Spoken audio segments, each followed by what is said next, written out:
स्वागत है आपका मेरे YouTube चैनल पे। और आज जो मैं रिप्लाई करने वाला हूँ अपने कमेंट का, जिन्होंने कहा है कि आर्डिनो पे पूरी सीरीज़ बनानी है। और ये कमेंट आर्डिनो पे पूरी सीरीज़ बनानी है थी मुझे, यानी पूरी सीरीज़ तो नहीं, जितने मैंने बड़े बड़े थोड़े मोटे मोटे कॉन्सेप्ट थे वो सब ले लिए, if else switch and case. बाकी मैंने बेसिक पे अभी तक एक वीडियो भी बनाया नहीं है, तो आज मैं कोशिश कर रहा हूँ कि बेसिक पे वीडियो बन जाए। तो उससे पहले हमें जानना होगा कि वेरिएबल के बारे में। तो हम किसी भी टाइम का वेरिएबल बनाते हैं, जैसे कि एक न्यूमेरिकल वैल्यू हो गया, या इंट न्यूमेरिकल वैल्यू हो या एक कैरेक्टर होगा, या पूरी की पूरी कैरेक्टर की एक वर्ड फॉर्मेट में होगी जो कि हमारे स्ट्रिंग बनेगा।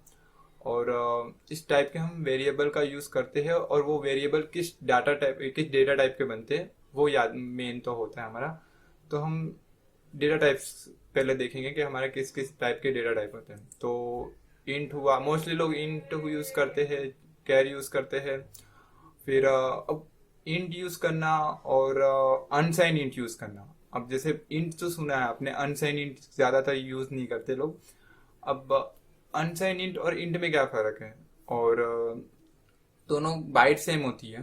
जैसे कि अब हाँ, इसकी साइज भी कुछ एक लिमिट साइज दी जाती है। जैसे कि आपने अभी, चूंकि ये हमारे मेमोरी पे काम करता है, हमारे सीपी के अंदर कुछ एक मेमोरी होगी, हमारे आर्डिनो के अंदर एक मेमोरी होती है जिसके अंदर में कुछ कोड लिखते हैं और कुछ डाटा टाइप जो एक साइज के बने होते हैं। अब ये 1 बाइट के होंगे, जैसे बुलियन जो है वो हमारा 1 बाइट का है, वो स्टोर करता है, उसकी रेंज जो है 0 से 1। और सिमिलर हमारा केयर जो है वो 2 बाइट का है, इंट जो है हमारा 2 बाइट का है, अनसाइन इंट है वो सिमिलर 2 बाइट का है। तो ये बाइट्स हो गए, यानी ये उसकी कैपेसिटी हो गई कि ये इतने बाइट तक की, ये इसकी साइज हो गई। जैसे आप एक मेमोरी कार्ड परचेज करने जाते हो तो आपको एक लिमिटेड कैपेसिटी दी जाती है कि भाई 2 GB 4 GB या 16 GB या 32 GB तक का एक मेमोरी कार्ड आपको मिलता है। तो सिमिलर इस चीज की भी एक कैपेसिटी हो गई कि इसकी भी एक साइज होगी। जिस भी आप डेटा टाइप का यूज कर रहे हो, वो शायद केयर हो सकता है, इंट हो सकता है, लॉन्ग हो सकता है, अनसाइन इंट हो सकता है, यानी बहुत से है, बहुत से नहीं है, एक लिमिटेड है, यानी एक है जिसमें टाइप्स से इतने सारे टाइप्स के हैं। अब किस टाइप के डेटा टाइप को यूज करना है, पहले तो वो चीज क्लियर होना चाहिए। तो होता है ऐसा है कि आप इंट यूज कर रहे हो, अब आपने इंट यूज किया, अब इंट ही क्यों यूज करना है? तो पहले तो अपना एप्लीकेशन डिसाइड करो कि सपोज मुझे एक लेंथ मापनी है, किसी की हाइट मापनी है। तो अब मुझे हाइट मापनी है, फॉर एग्जांपल मुझे किसी आदमी की हाइट मापनी है, तो मैं एक लेवल से एक अप की कंडीशन में जितना उसकी हाइट होगी, तो उस चीज को मापने के लिए मैं प्लस में जाना है मुझे, ना कि माइनस में जाना है। अब फॉर एग्जांपल तो मैं यूज करूंगा अनसाइन इंट का, क्योंकि वो वैल्यू कभी माइनस में नहीं जाती है।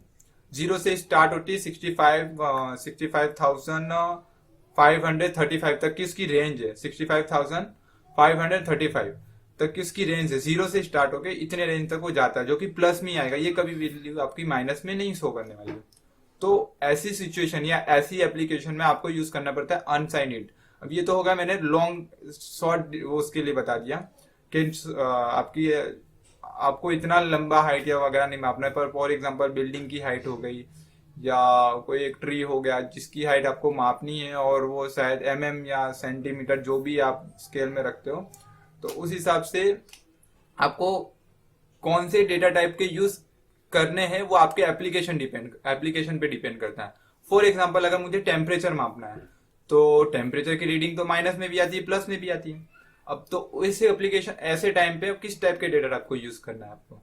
तो आपको नॉर्मली यूज करना होगा इंट का, क्योंकि इंट जो है उसका जो रेंज है, यानी वो उसकी साइज जो 2 बाइट है, बट उसका जो रेंज है वो माइनस से लेके प्लस तक में जाता है, यानी 32,768 माइनस, यानी ये -32,768 से लेके ये +32,767 तक जाता है।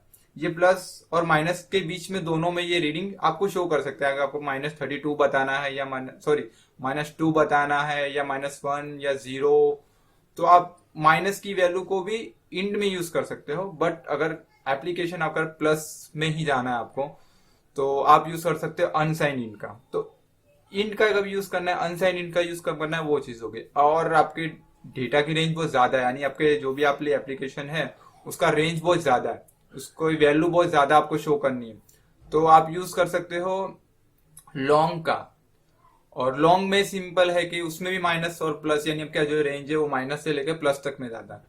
तो ये चीज हो गया उसके लिए, बट उसमें भी आपको सिर्फ प्लस में जाना है तो आप अनसाइंड लॉन्ग का यूज करो। और इतना होने के बाद फ्लोट, अगर जैसे पॉइंट वाले आपको डेसिमल के काम करने हैं तो आप कर सकते हो कि मुझे कुछ पॉइंट में कुछ काम करने हैं, यानी डेसिमल में चीजें हो रही है, जैसे 32.7 पॉइंट में समथिंग होगा तो मुझे फ्लोट यूज करना है, क्योंकि इंट ये स्टोर नहीं कर सकता, क्योंकि हर व्यक्ति का अलग अलग काम है। यहाँ पे इंट अपना काम कर रहा है, वो अपने हिसाब से अपने रेंज के हिसाब से काम करता है, बट आपको पॉइंट में चाहिए तो आपको किसी और डेटा टाइप का यूज करना पड़ेगा, जो कि है फ्लोट का।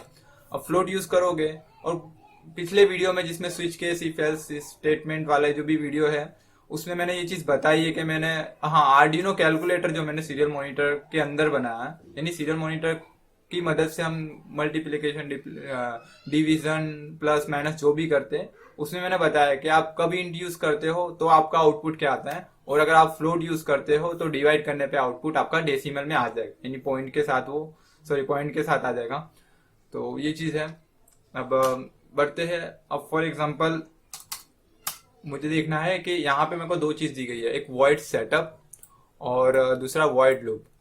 अब वॉइड सेटअप का यूज हम क्यों करते हैं, तो ये कुछ प्री डिफाइंड फंक्शन हमें पहले से दे दी गई है कि इसका यूज करके हम प्रोग्राम को इजीली कर सके। अब चूंकि हमारे पास एक आर्डिनो है तो आर्डिनो ने फिर आर्डिनो आईडी बना दिया, क्योंकि आप आर्डिनो में प्रोग्राम किस तरह से करोगे तो आप मदद ले सकते हो आर्डिनो आईडी की, जिसमें आपको ये मदद मिल जाती है कि आप सिंपल अपने आर्डिनो में प्रोग्राम कर सकते हो इजीली। अब सपोज स्टार्टिंग करते हैं हम बेसिक से चीजों को अब समझना, जैसे इंट हो गया। अब मैंने इंट लिख दिया। अब सपोज मैंने, एक्चुअल में होता है यहाँ पे आप हैशटैग आप इंट लिखते हो और इंट एलईडी लिखते हो। अब एलईडी जो है वो एक वेरिएबल है, उसका नाम हो गया। अब आप इक्वल करके कर देते हो 13 और सेमीकोलन, तो यानी एक एलईडी जो है वो एक न्यूमेरिकल वैल्यू को स्टोर कर रहा है यहाँ पे, जो कि 13 नंबर है। बट चीजें हो कैसे रही, ये अभी एक न्यूमेरिकल वैल्यू है। अब मुझे इसे यूज करना है as a output, as a LED. अब मैंने 13 क्यों लिखा, क्योंकि मेरे आर्डिनो में जो 13 नंबर की पिन है वो मेरी एलईडी है, जो यहाँ पे एलईडी अभी बंद हो गई, अभी ये ऑन हुई, जो कि ब्लिंक का प्रोग्राम है। तो ये तो 13 नंबर की पिन है, वो मेरा आर्डिनो का है। तो अब मुझे आर्डिनो को ये बताना है कि ये जो 13 नंबर एलईडी है वो मेरे आर्डिनो का एक पिन है। तो कुछ प्री डिफाइंड फंक्शन है जिसके अंदर कुछ आर्ग्यूमेंट सेट करने से ये चीज पॉसिबल बन जाएगा। जैसे कि मैंने लिख दिया यहाँ पे कि कुछ प्री डिफाइंड फंक्शन का ही यूज करना है हमें, क्योंकि वो आर्डिनो आईडी के अंदर ऑलरेडी काम कर सकेगा डायरेक्ट। जैसे कि आपने सी प्रोग्रामिंग की होगी तो उसमें आपको एक मेन फंक्शन डायरेक्ट ही दी जाती है, आपको मेन फंक्शन बनाना नहीं पड़ता है, मेन फंक्शन ऑलरेडी होता है जिसके अंदर आपको अपना कोड को रन करवाना पड़ता है। तो यहाँ पे मैं करूंगा पिन मोड,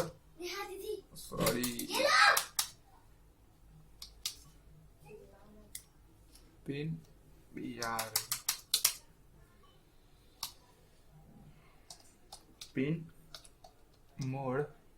पिन मोड। अब ये पिन मोड एक मेरा फंक्शन है, ठीक है। अब इस फंक्शन के अंदर मुझे कुछ आर्ग्यूमेंट पास कराने, यानी कुछ आर्ग्यूमेंट्स लिखने हैं जिसके थ्रू ये अंडरस्टैंड कर पाएगा, अच्छा वो 13 नंबर की पिन मेरी एज अ आउटपुट, यानी ऐसा मुझे ब्लिंक कराना, मुझे कुछ आउटपुट जनरेट कराना। तो मैं क्या पहले तो दो आर्ग्यूमेंट्स में आएंगे। फर्स्ट तो है कि ये एलईडी जो है, यानी मुझे बताना तो पड़ेगा पिन मोड का कौन सा वेरिएबल है जो 13 नंबर है। तो ये 13 नंबर, या तो मैं इसको 13 भी लिखूंगा तो भी चल जाएगा 13 नंबर, बट आपने जब इसको नाम दे ही दिया तो आप उसको उसी नाम से हर बार बुलाओ, तो आपने लिख दिया एलईडी, ठीक है, कॉमा। अब ये क्या करेगा, अब ये दो काम कर सकता है, या तो ये इनपुट की तरह वर्क करे, या आप तो कुछ सेंस कराओ तो ये इनपुट की तरह वर्क करेगा, या कुछ ये आउटपुट जनरेट करके दे तो ये आउटपुट की तरह वर्क करेगा। पर आपको वो चीज बतानी पड़ेगी, आपको वो आर्ग्यूमेंट देने पड़ेंगे पिन मोड फंक्शन के अंदर। तो मैं लिखता हूं आउटपुट, ठीक है, ये हो गया। यानी अब जो था, ये जो एक इंटीजर टाइप का डेटा टाइप था, वो एक बन गया है एक आउटपुट की तरीके से काम करेगा। और इतना होने के बाद सेमी कोलन याद से लगा ही देना है। प्लस अब इतना हो गया लूप। अब ये सेटअप, अब हमें सेटअप क्यों बनाना है? अब फॉर एग्जाम्पल कि एक व्यक्ति को एक काम दिया जाए कि भाई तुझे ये काम करना है, तो आप उसको वही काम रोज ना बोल के एक ही बार बोलोगे, ताकि वो डेली वो आए और वही काम करे, डेली वो आए वो वही काम करे। अब वो डेली जो आके उसको जो काम करना है वो आपका वॉइड लूप के अंदर यानी लूप फंक्शन के अंदर वो चलेगा। तो यहाँ पे मुझे बताना है कि जो मेरा एलईडी है, अब यहाँ पे फिर एक मैं प्री डिफाइंड फंक्शन का यूज करने वाला हूं जिसका नाम है डिजिटल राइट। तो डिजिटल सॉरी डिजिटल राइट। और अब इसके अंदर मुझे कौन कौन से आर्ग्यूमेंट पास कराने, यानी कौन कौन से आर्ग्यूमेंट लिखने पड़ेंगे मुझे ताकि ये अच्छी तरह से काम करे। तो पहले तो बताना डिजिटल राइट, यानी डिजिटली कुछ लिखो इसके अंदर। तो क्या लिख, यानी पहले ये क्या लिखेगा, एलईडी। पहले तो ये एक नॉर्मली क्या मुझे करना है डिजिटल राइट। अब मेरे को ये बताना है, क्योंकि होता क्या है, आपको ये आर्ग्यूमेंट क्यों लिखना है, एलईडी ही क्यों लिखना है। आपने मल्टीपल टाइम यानी सॉरी मल्टीपल एलईडी यूज किया, यानी 2 से 4 एलईडी यूज किया, तो आप डिजिटल राइट लिख के हाई कर देते हो। सिंपल बताते नहीं है कि कौन सी एलईडी को हाई करना है। तो जब ये कॉम्प्लेक्स ना बने, यानी आपको 1 बाय 1 कौन सी एलईडी हाई करानी है, कौन सी एलईडी बंद करानी है, चालू करानी है, तो जब आप एक से ज्यादा एलईडी यूज करते हो तब आप एलईडी का नाम दे सकते हैं एक उसी एलईडी को जो आप एलईडी हाई कराना चाहते हो उसका नाम लिख के, यानी उसका वेरिएबल तो आपने बना दिया, उस वेरिएबल को यूज कर सकते हो कि ना इसी नंबर की पिन को तुझे हाई करना है यानी ऑन कराना है। तो ये आर्ग्यूमेंट लिख के मैंने इसको लिख दिया हाई, ओके कोमा।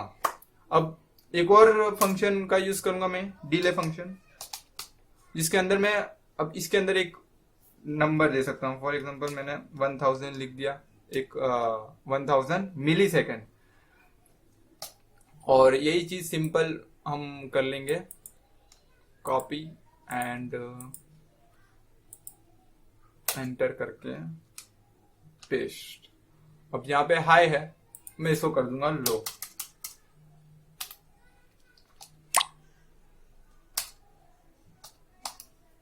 ठीक है, यानी हो गया। अब स्टार्टिंग से देखते हैं। एक मैंने एक वेरिएबल बनाया इंटीजर टाइप का, क्यों? क्योंकि मेरा जो एलईडी है वो कुछ नंबर में बताया गया। यहाँ पे आपको नंबर मिल जाते हैं कि 1 2 3 4 5 6 13 नंबर जो भी है।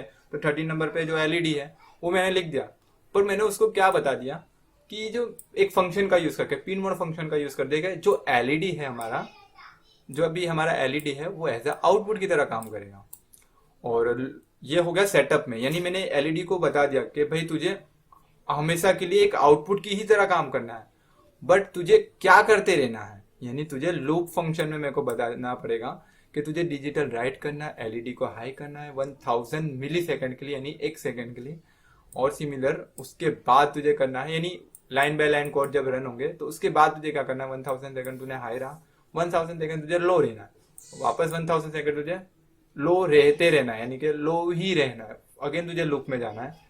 और ये चीज तेरा डेली रूटीन में काम करेगा। इस चीज में आपको सेटअप का मतलब पता चल गया कि सेटअप 1 टाइम रन होने के लिए आपको लिखना पड़ता है, और ये एवरी टाइम रन होने के लिए आपको बार बार इसको रन कराना। तो आपके ये कोड्स कुछ इधर लिखे जाएंगे, कुछ कोड जो आपको बार बार रन कराने वो लूप में लिखने पड़ेंगे। इसको कंपाइल करते हैं।